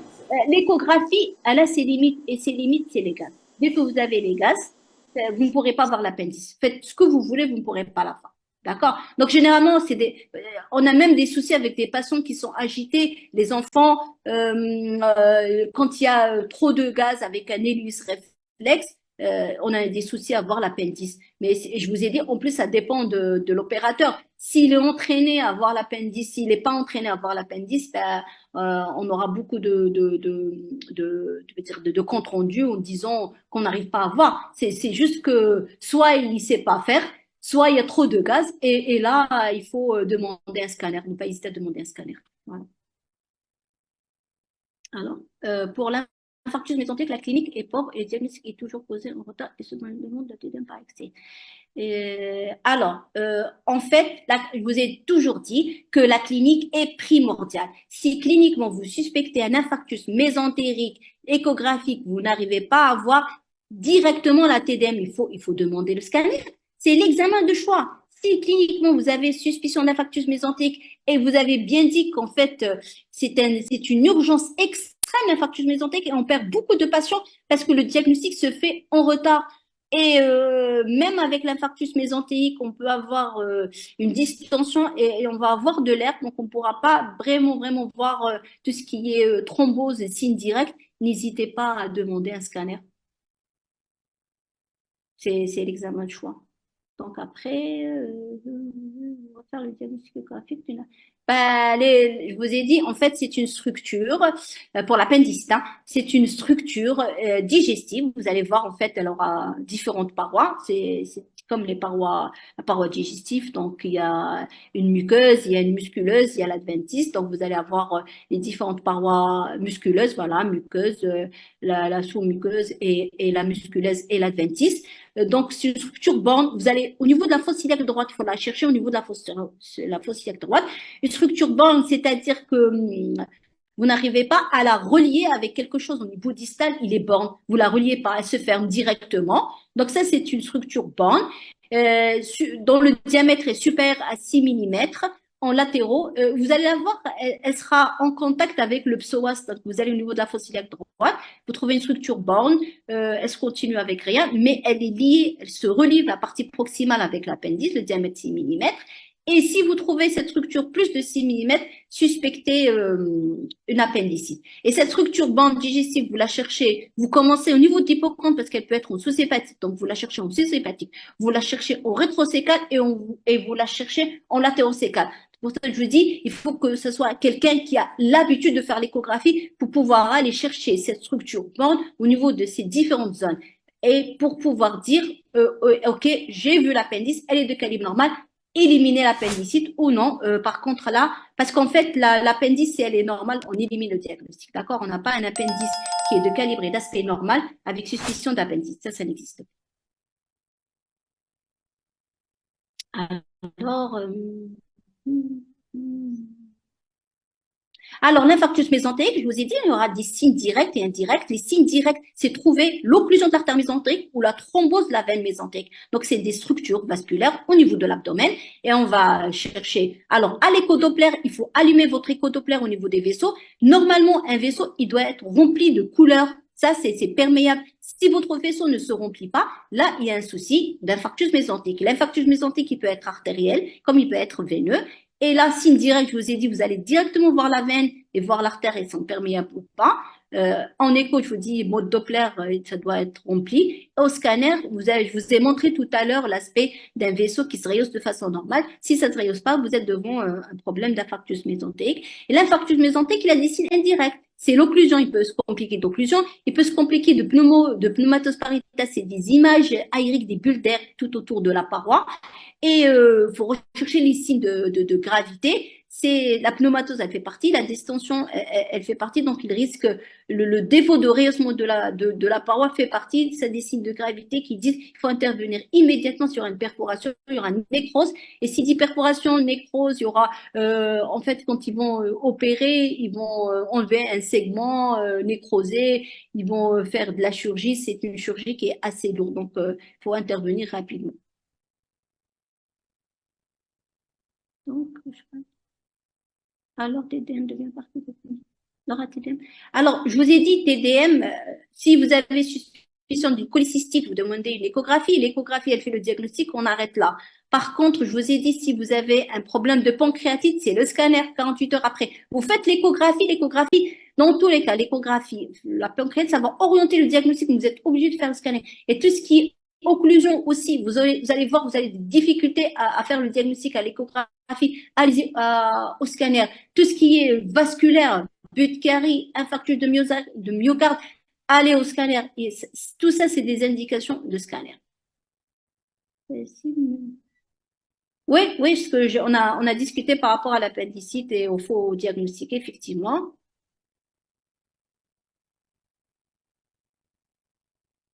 Oui, alors pour perforation, je vous ai dit l'échographie. Alors en fait, à l'état normal, vous ne devriez pas trouver du liquide en extra, en dehors des anses. Et la perforation du dénal, déjà à l'ASP, je vous ai dit, ça peut vous orienter le fait de rechercher le croissant gazeux si vous suspectez la perforation. À l'échographie, vous allez chercher surtout du liquide. Et là, vous demandez le scanner directement et il donnera le diagnostic plus facilement et directement. Le médecin généraliste n'est pas ah, ça, il ne faut pas me demander. À moi, il faut demander au ministère. Est-ce que vous faites les formations d'échographie pour les médecins généralistes? Moi, je ne le fais pas, mais il faut voir avec le ministère s'il programme quelque chose comme ça. Est-ce qu'il y a des situations où il faut refaire? Alors, l'ASP, non. Je ne vais pas refaire l'ASP s'il ne me donne pas de diagnostic. J'irai directement à l'écho. Et si l'échographie n'arrive pas à faire le diagnostic, j'irai directement au scanner. Et je vous ai dit tout à l'heure, là où il faut vraiment faire le scanner. L'échographie, vous la faites, c'est systématique. C'est un examen qui n'est pas irradiant. Il n'y a pas de risque d'injection et il est anodin et elle nous donne beaucoup trop de renseignements. C'est parce qu'on ne peut pas, devant toute douleur, orienter le malade vers le scanner, c'est impossible, c'est coûteux et c'est pas aussi disponible que l'écho. L'échographie, c'est impératif. Je la ferai tout le temps devant toute douleur abdominale. Par la suite, il y a des indications de scanner que je vous ai tout à l'heure dit, où là, même si vous faites l'échographie, il faut aller vers le scanner. Alors, la péritonite, c'est clinique. C'est clinique, c'est l'abdomen de poids. C'est déjà cliniquement, on vous oriente vers une péritonite. Après, vous allez chercher du liquide qui est épais au niveau, en interrance. La péritonite, vous allez trouver un aspect qui est échogène, épaissi et dense de la graisse mésentérique, une réaction inflammatoire et du liquide qui est épais.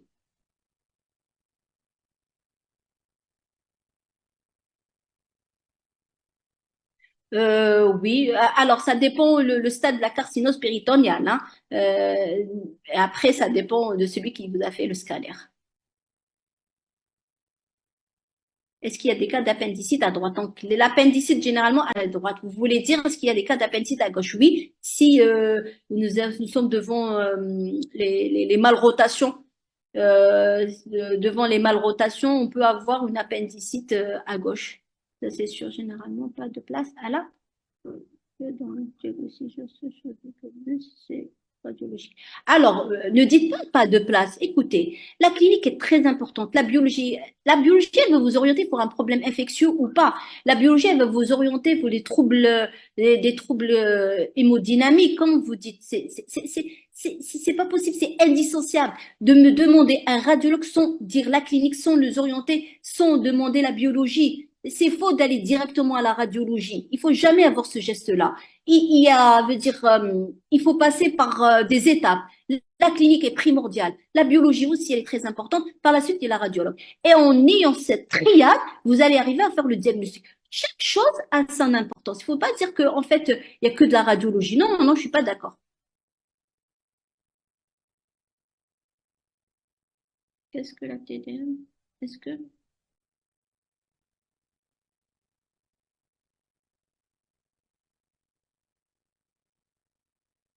Est-ce que la TDM, le diagnostic pour l'appendicite? Oui, oui, oui, oui, oui. Alors, la TDM, elle va donner le diagnostic de l'appendicite, ça, c'est sûr. Je vous ai montré tout à l'heure l'image de Whipple-Sign. Je vous ai montré le fait qu'il y a une rotation. Je vais revenir pour cette image, d'accord? Vous dites qu'il y a des appendicites à gauche. Et je vous ai expliqué la malrotation. C'est le mésentère commun. Le mésentère commun, c'est congénital. C'est le fait que le cadre colique n'a pas fait sa rotation complète. Et il s'arrête au niveau du côté gauche. Cherchez le mésentère commun, vous allez voir en fait, le côlon, le sécom sera à gauche au lieu qu'il soit à droite. Merci, merci, merci. Alors, je vais vous montrer le.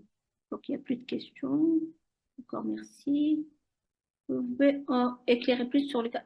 Alors là, les grossesses, c'est très difficile de trouver les appendices aigus chez les femmes enceintes parce qu'il faut dire qu'en fait, avec la grossesse, ça va refouler toutes les structures. Il faut vraiment être un échographiste, un très bon échographiste pour pouvoir faire le diagnostic. C'est très difficile de faire l'appendicite aiguë chez la femme enceinte. Je pense qu'il faut demander aux chirurgiens qui prennent la décision, d'accord? Parce que si la biologie est liée, la clinique est liée et la radio n'arrive pas, parce que je ne demanderai pas un scanner à une femme enceinte pour une appendicite. Je donnerai plutôt ça, je laisserai ça plutôt au chirurgien de décider de quoi faire, parce qu'il faut vraiment être un très bon radiologue pour pouvoir une appendicite chez une femme enceinte. Colique néphritique et la radio, oui, bien sûr, là, les coliques néphrétiques, l'échographie, vous allez trouver des lithiases rénales, vous allez trouver la dilatation des voies de l'urètre, et des voies excrétrices rénales, et vous cherchez, à l'ASP, vous allez chercher des lithiases au niveau de l'arbre urinaire, à l'échographie, vous allez oui, attendez. Bien sûr que voilà, je termine. Alors, les coliques néphrétiques, alors le scan, vous demandez systématiquement par la suite, hein, en dehors de la crise, vous demandez le scanner et vous allez vraiment voir le siège de la lithiase et l'importance de la dilatation. Donc, l'ASP, le diagnostic de colique néphrétique se ferait à l'ASP. Si vous voyez pas l'image de lithiase, ça sera à l'échographie. L'échographie, vous aurez des problèmes quand la lithiase va se déplacer au niveau de l'urétère iliaque, il y aura trop de gaz. Donc, vous la verrez surtout au niveau de la jonction urétéro-vésicale et au niveau du pied lent et au niveau des cavités. Au-delà, vous avez des difficultés, vous demandez un scanner et il vous donnera directement le diagnostic. Alors, tout ce qui est IRM, c'est pas en urgence. On peut pas, l'IRM, elle n'est pas disponible et on peut pas la demander en urgence. Par contre, si vous faites l'échographie, comme tout à l'heure, par rapport aux obstacles et vous tombez pour la voie biliaire et vous tombez sur un post-tumoral, c'est IRM direct. Là, je vous parle directement pour des patients qui arrivent en pleine douleur, crise et vous êtes aux urgences, vous n'allez pas demander une IRM, vous allez demander une échographie, un scanner, et si le diagnostic est fait par rapport aux tumeurs, par rapport au pancréas, mais pas une pancréatite, hein, les tumeurs pancréatiques, les tumeurs, tout ce qui est tumoral, digestif, hépatique et biliaire, c'est IRM systématique, mais pas sur le champ. Vous faites le diagnostic, vous préparez le patient et vous demandez un rendez-vous pour IRM parce que vous n'aurez pas une IRM en urgence. La radiologie est très importante, mais ne pas oublier la clinique et la biologie. Ça nous oriente, nous. Voilà. Si Et vous avez... l'interrogatoire. Oui, oui, ce que j'ai dit, la clinique, c'est important, c'est impératif. Parfois, on a des Parce que demandes. quand vous leur dites la clinique, ils vont direct vers la clinique, l'examen clinique et l'interrogatoire est Non, mais souvent. c'est important. Ouais, mais c'est important par rapport, je vous ai dit, par rapport aux occlusions, les brides, les antécédents du patient. Moi, je dis, je le redis, l'interrogatoire, la clinique, la biologie et puis la radiologie, c'est Ça. bien. Oui, oui, oui. Il faut pas négliger quoi que ce soit, il faut pas demander la radio Parce directement. qu'en général, exactement, on demande toujours la radio. Actuellement, ils demandent. Moi, j'ai une question à vous poser. Est-ce que je fais ma formation dans le privé en échographie? J'ai pas d'argent. Je dois financer ça. Quels sont les cours que je dois privilégier en tant que médecin généraliste pour que ما يعملوهاليش le privé? Quels sont Vous voulez dire, il faut lire avant. Il faut actuellement, vous allez sur l'Internet, vous allez trouver plein de posters électroniques sur des questions de radiologie. Et je vous ai montré par rapport à toutes les étiologies à connaître et je vous ai mis, vous aurez ce que je viens de vous faire. Donc, tout ce qu'il faut rechercher comme symptomatologie tout ce qu'il faut rechercher comme signe radiologique pour chaque pathologie. Donc moi, je ne connais pas actuellement qui forme, mais il faut voir ça avec le ministère s'il peut faire des formations. pas savoir qui forme. Vous, par exemple, Oui, non, mais après, il faut dans faire un autre monde, vous faites vous faites la formation dans le privé. Quand vous allez faire votre programme de formation, moi, en tant que médecin généraliste, comment je dois lire le programme? Je ne fais pas du n'importe quoi. Quels sont les axes que je dois étudier? Je vous ai dit, en fait, l'échographie, elle est vaste. Il faut commencer par tout ce qui est normal. Donc, l'échographie, Tout ça ce va qui est prendre. normal, d'accord? Oui, impérativement qu'on vous fasse une notion déjà, une notion sur la physique de l'échographie. Donc, c'est quoi une écho déjà? C'est quoi une échographie? Une petite étude comme ça, un petit rappel sur la physiopathe, sur, en fait, il doit vous apprendre comment manipuler les sondes, comment positionner votre sonde sur l'abdomen pour rechercher tel ou tel organe quel type de sonde à utiliser. Donc, l'échographie normale avec tous ces critères. Ça, c'est impératif. Par la suite, une fois, je vous dis, moi, c'est impératif de connaître tout ce qui est normal. Une fois que vous terminez avec tout ce qui est normal et quel type de sonde à utiliser, comment régler les gains, comment faire le zoom, c'est toute une partie. Une fois que vous terminez avec tout ce qui est normal, comment manipuler l'échographe, connaître les différents organes, connaître les différents aspects échographiques avec le calibre, le diamètre et l'écostructure de chaque organe, il faut aller vers l'étude Doppler aussi. C'est important que vous ayez une formation Doppler digestif si vous faites une formation par rapport à l'abdomen. Et par la suite, pathologie par pathologie, pathologie par pathologie. Chaque pathologie, quels sont les signes échographiques pour poser le diagnostic. Et bien sûr, il faut faire de la pratique, la pratique, la pratique, la pratique. C'est quoi la différence entre échographie simple et échofast? Pardon? Échofast. Non, ça, c'est pas du tout ça. Ça, c'est l'IRM. Ah, d'accord. L'échographie, vous avez le mode B et vous avez le mode Doppler. D'accord. Le mode. Et après, chez les cardiologues, il y a le mode M. Après, chacun, il a ses, nous, radiologiquement, nous avons le mode B. C'est une étude morphologique de l'ensemble des structures. Et on a le mode Doppler. Le mode Doppler, il y a le mode couleur. Là, on va juste remplir les vaisseaux. Et il y a le mode pulsé. Là, on va analyser les artères.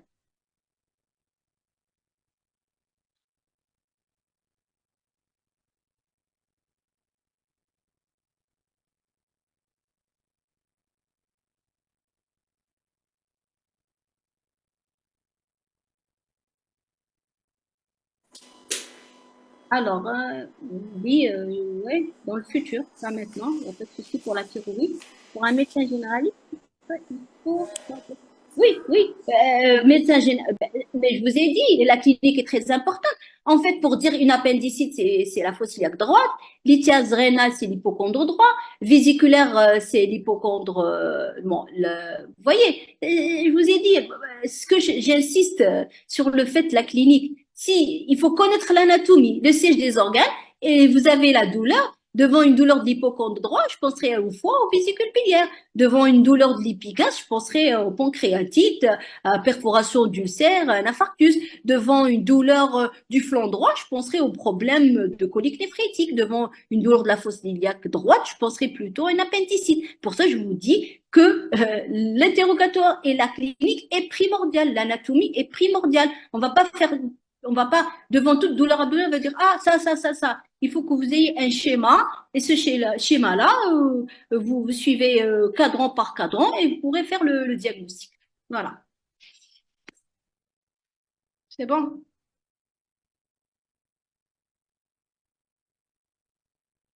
Bah, je pense que j'ai répondu à toutes les questions.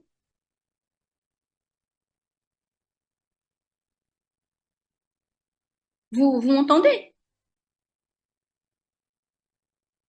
Ah, d'accord. C'est fini. Ah, c'était une question des urgences abdominales non traumatiques. L'écho est normal, mais la clinique, elle avait fait pourquoi?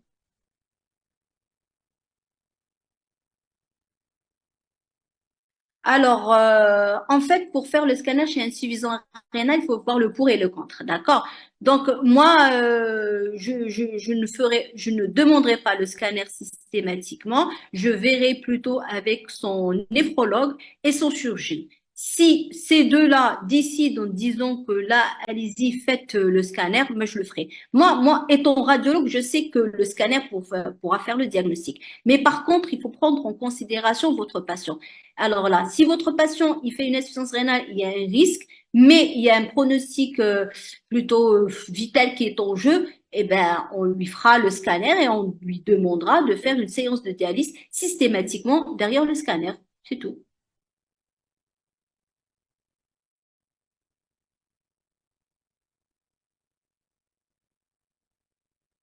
Les angiographies pour diagnostiquer les hématomes rétro-organiques.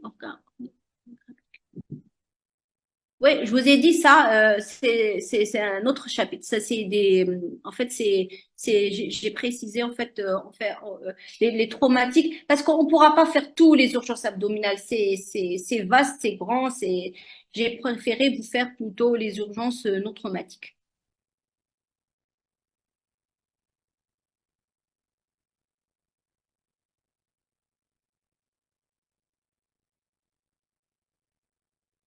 De rien, de rien. Et j'espère que ça vous a facilité un petit peu et ça a permis de démystifier un petit peu les choses. Je sais que c'est vaste, je sais que c'est pas évident. Je sais que les patients, généralement, ils viennent dans un état catastrophique et vous devez gérer tout ça. Mais on est des médecins et là, il faut qu'on sache. En fait, je vous dis, il faut juste réfléchir sur le plan anatomique, clinique et on est tous là hein, pour vous aider. Donc, il y a le clinicien, le médecin généraliste, il y a le médecin biologiste, il y a le radiologue. Vous n'êtes pas seul et c'est une équipe. On travaille tous ensemble pour le meilleur du patient. Merci à vous.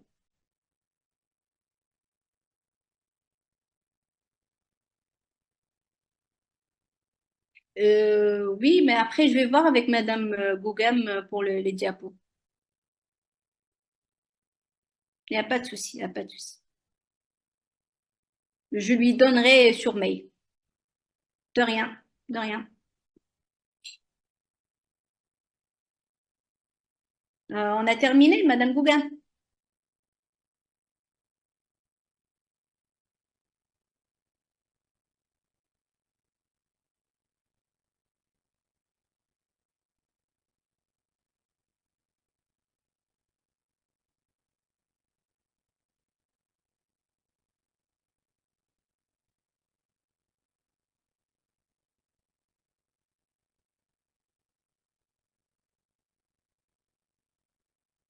Alors, rhumato, je suis pas spécialiste en rhumato. En fait, il faut savoir que les médecins radiologues eux-mêmes sont hyper spécialisés. Rhumatologie, MSK, je suis pas trop MSK. Non, non, non, non, pas de MSK.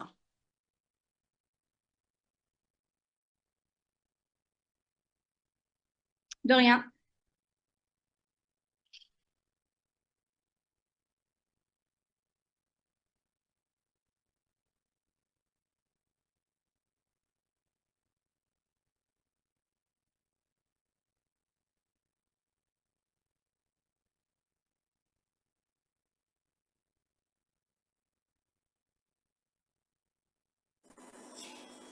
Oui, Alors, madame?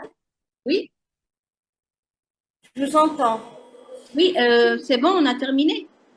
Il y a plus Sinon plus. C'est quoi les tendinites, cette histoire de Non, non, tendinites? non, non, non, non. Ça, tendinite, c'est les MSK. Moi, je fais pas. J'ai dit qu'en fait, il y a des médecins nous-mêmes, on est très spécialisés en radiologie. Donc, moi, je fais pas de Hmm. tendinite. C'est pas tout ce qui C'est est. vrai qu'ils font, mais ils font des formations dans le privé par rapport aux Non, mais tendinites. je vous dis que même les radiologues, on est hyper spécialisés. Moi, je ne fais Ah, pas du tout tout d'accord. ce qui est. Et vous m'avez déjà dit, vous faites la cardio, c'est ça? Voilà, je suis cardiovasculaire. Très bien. D'accord. Prochaine fois, on fera quelque chose sur la cardiovasculaire. Oui, oui, Sauf oui, que c'est avec un peu plaisir. spécialisé pour le médecin généraliste. Oui. Non, Hmm. oui, Oui. El effectivement. Mohem, merci beaucoup. De Merci à rien, vous. madame. Ça m'a fait Haya. plaisir. La prochaine, Inch'Allah, je vous donnerai d'autres thèmes et on pourra partager pas mal de Inch'Allah, choses. on verra. Le problème qui se pose, c'est la disponibilité des Oui, examens oui, radiologiques pour les cas d'urgence à temps. oui, mais ce que j'ai dit, en fait, ça dépend le plateau technique que Ça vous dépend avez. Ouais, mais moi, je suis obligée de vous dire actuellement comment on fait les ce qui se diagnostics. fait Bah exactement oui, exactement. en restant d'actualité. Yatek Saha, merci C'est à vous, beaucoup. madame. Il vous demande les diapos. Il C'est n'y a pas de possible de lui souci. leur Il envoyer n'y a la pas de souci. communication. Il n'y a Alors pas vous de souci. allez vers le bas sur le fichier, c'est écrit, il y a un petit cadran. Vous cliquez dessus, vous trouverez le programme. Le programme, vous le...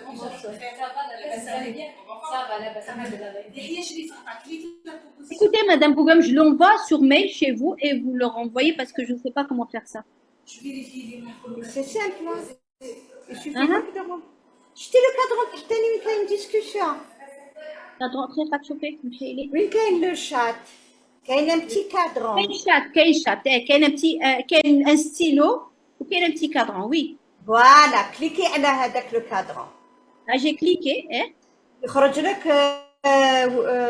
ordinateur, non, non, non. Oui, ندير votre ordinateur Cliquez sur ندير votre ordinateur. hein. راني Rentrez la كليكي communication تاعك, l'intitulé de la communication.